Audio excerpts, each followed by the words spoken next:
Welcome, everyone. I wanted to give just a few hints on how to do the project where you're going to be reading the grocery list and letting the user know how many are each one based upon the menu. So I've done this all in one file. Remember that the program requires that you do it in a class, and I'm all right with you if you want to put the entire class file and main in one file, or if you want to have a separate class file and header, that's okay with me. Either way, as long as you're using classes.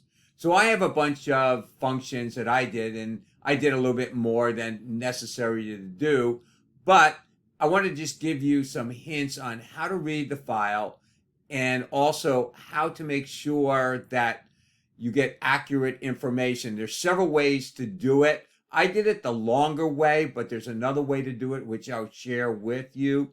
So again, I don't have anything exciting in main here.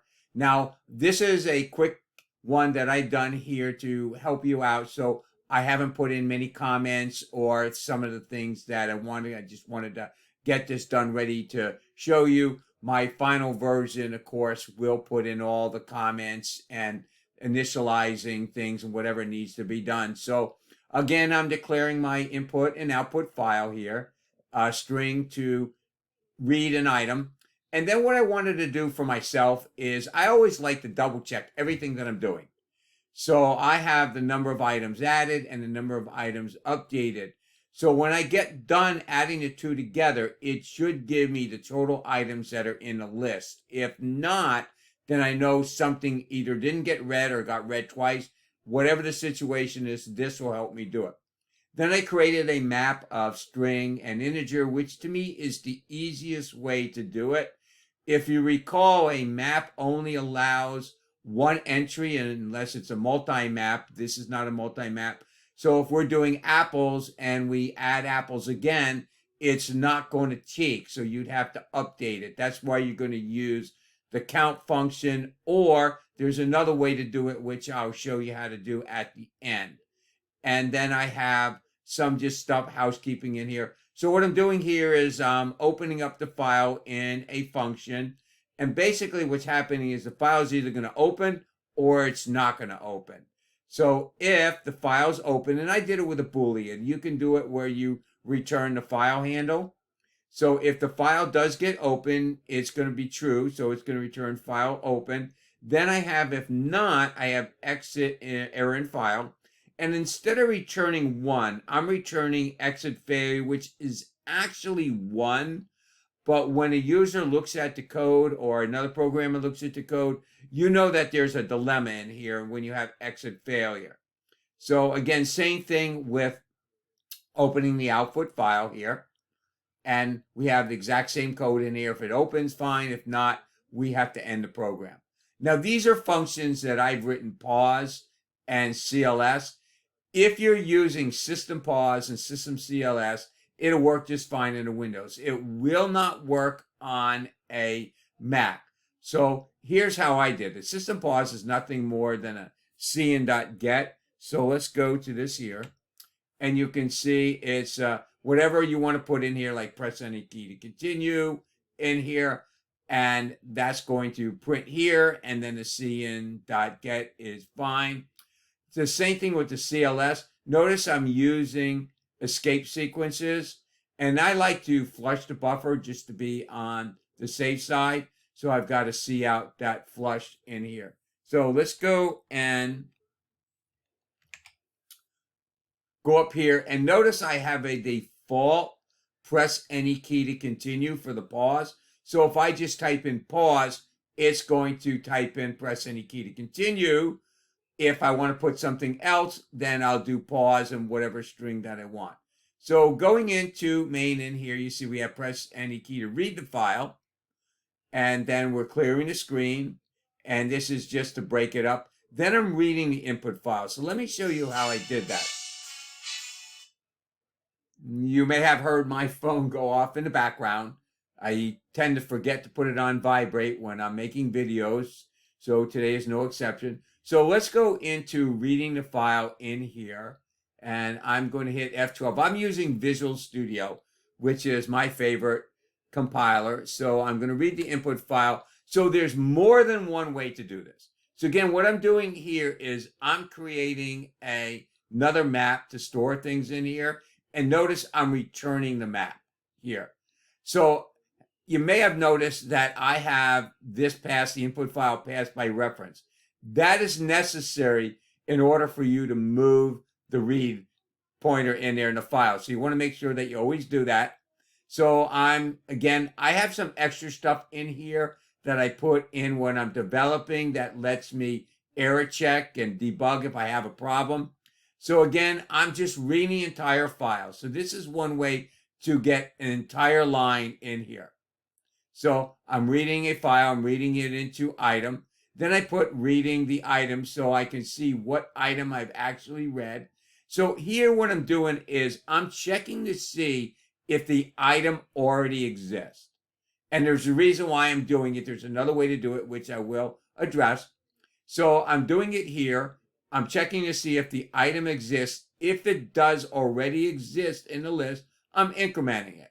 Then I'm incrementing the items updated, and then I'm flushing the buffer again, and then I'm putting in item updated. Else, what I'm doing here is I'm just using in place. This is one, like I said, one way of doing it, not the only way. There's actually an easier way to do it. But if you want to add the updated and add it in here, you need to do it this way. So what I have here, if it's true, then I'm putting the item into the in place. I'm adding it at the end or wherever it puts it in because it's sorted in here. And we're going to be in here and we're going to go in one here. And then I'm adding one to the items updated, and that takes care of that. Then this is just a way to print 45 stars, whatever I want. Then I'm putting in items added and items updated. And again, this is for my housekeeping thing. So if you don't want to do it this way, which makes sense because I always do extra thing for demonstration purposes, what you can do here is just do grocery lists, and I'll put it in a comment here. You can do grocery list.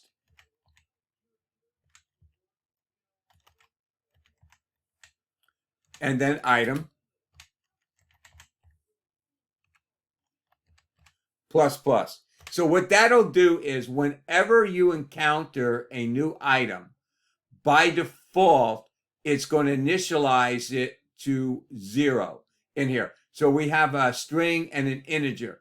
So as soon as it encounters a new item by doing it through the brackets here, instead of updating it here, if it's a new item, it will set the count to 0 or the second is 0. And now we're updating it in here and we're adding 1 to it. So you can just constantly just do the same thing and then do grocery list item plus plus. It's your call, however way you want to do it. The advantage of using count is if you're going to check something and you try to use these brackets here, it does not exist, you're going to get an error. So let me try to run the program and see how it works. And I have press any key to continue, press enter to continue, and it reads it. So notice that it went all the way down here. So let's go back up to the top of the file. And it's telling me I'm reading spinach, it's adding spinach, reading radishes, adding radishes, reading broccoli, added broccoli, reading, and then eventually we have broccoli is now updated. What's important to remember is each one of these items here has got a capital first letter and then everything else is lowercase. You may consider when you're writing the file, transforming it to lowercase. If anybody wants the code, you can email me how to do it. It's very simple. You just use transform and then you use begin and then something else to put it in, and then 2 colons and 2 upper. Again, that's nothing that you really have to do. Just want to mention that if I were to type in lowercase spinach, it's going to give me not found. And so you can see that when I get done, it's going to tell me how many were added and how many were updated. So that tells me exactly how many are in the file. And then I'm going to click enter to continue. So now I have my menu options. So let's just start off with one, and I'll show you what I'm talking about. So if I were to type in apples, it tells me there's 4. And then if I type in apples here, it tells me it's not found because it was looking for an uppercase A. So then we'll list my items, and it tells me how many are there, 4, 3.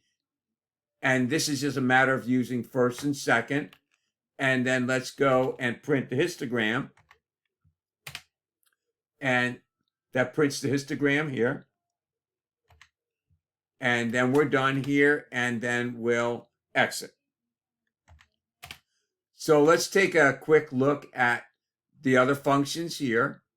And I just put it all in a switch in here. So we're going to do find grocery item. Now I like to CLS because then I don't have a whole bunch of stuff on the screen when I display the menu.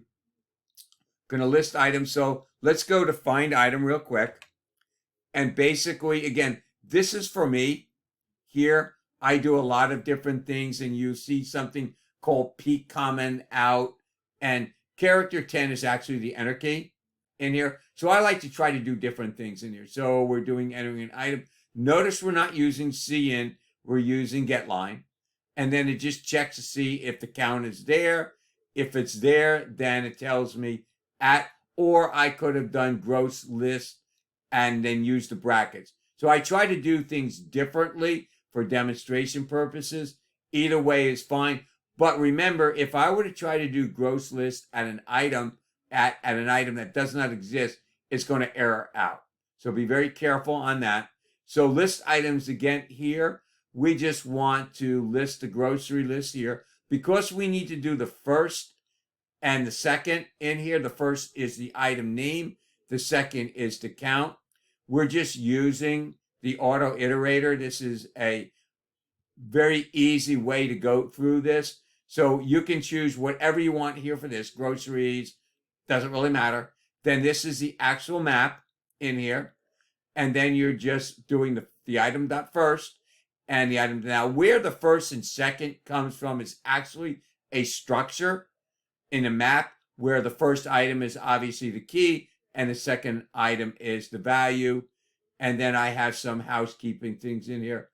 And the same thing in here with the histogram. Well, we know how much the stars are. A lot of people will just do for I equals 0 or I equals 1, I less than or equal to whatever you want, and then you're going to do the stars. What I'm doing is I have a function called print stars, and what I'm doing here is just printing it using just one statement, so you'll see what I'm doing.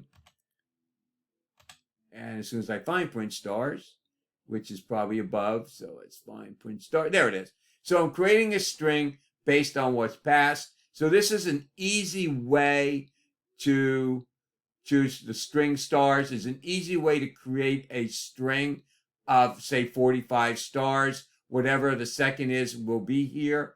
And then you're returning that so that you could actually print out the number of stars. So again, we're good to go here with that.